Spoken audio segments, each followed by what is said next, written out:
আসসালামু আলাইকুম। আজকে আমরা আছি শেরপুর জেলা নাইজাবাড়ি উপজেলায় এই পাহাড়ি ঢলের যে জোয়ার ভাটার নদী, এখানে এক জেলে মাছ মারতে আসছে। তো আমরা এখন এই জেলের সাথে কথা বলবো।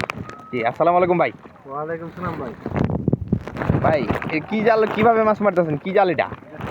মূলত আমরা বাংলা ভাষায় বলি যে জামা পরে বাসা তৈরি।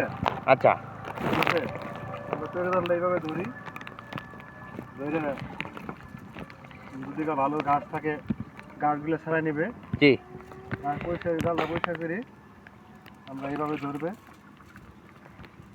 এইভাবে দিকে লেপে আছে যে গাছ আছে, গাছ কাটা ছাড়া যাবে দেখি। এটা কি নদী ভাই? ভোগাই নদী? না বুঝাই না, এটা হচ্ছে আপনার চেল্লাখালি। চেল্লাখালি নদী। আর ওই পাশে ভোগাই নদী আছে। এত পানি বাড়ার কারণ কি এগুলো? এত পানি কেন এখানে? এখানে পাহাড়ি অঞ্চল তো, হ্যাঁ, তো আপনার ভারী বৃষ্টিপাতের ফলে দেখা গেছে আপনার বন্যা শুরু হয়ে গেছে। তাহলে ওটা কি ছিঁড়ে গেছে নাকি ভাই? জাল ঘাস ঘাস বাচ্ছে না? আচ্ছা, এইভাবে ধরবে, ধরে এইভাবে হাতে দিবে, এইভাবে দুই পাশে দুই হাতে ধরতে হবে। হ্যাঁ, ধরে যত দূর যায় সেও মারতে হবে।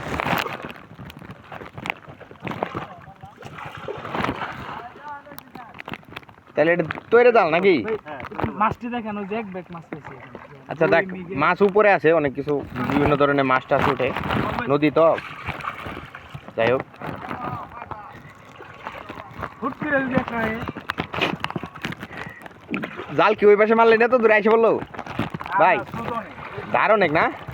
এই যে অনেক ধরনের ধার আসতেছে, পানি পুরা ভরা পানি। এখানে অনেক মানুষ।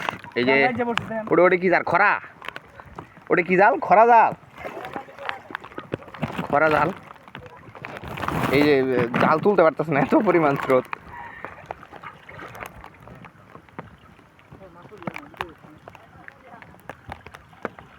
এটা উঠে নাই, এবারে খেপে এটা মাছ ওঠে নাই, খালি খালি জাল উঠে। আপনার ভাগ্যটা খারাপ আসলে, আপনি মানুষদের দেখাইতে পারবেন আপনার অডিয়েন্স। কি সুন্দর গ্রাম বাংলার দৃশ্য। আসলে এই ধরনের পরিবেশে থাকলেই আমাদের এটা জীবনটা জুড়িয়ে যায়, বা প্রকৃতির যে আসলে জীবনের একটা নির্যাস, প্রকৃতির সাথে মিশতে গেলে। এখানে এই যে পুরা নদী ভরে গেছে, নদীর পানি আসতেছে এখন এরকম আর কি। ওই যে আরেকজন জাল তুলতেছে।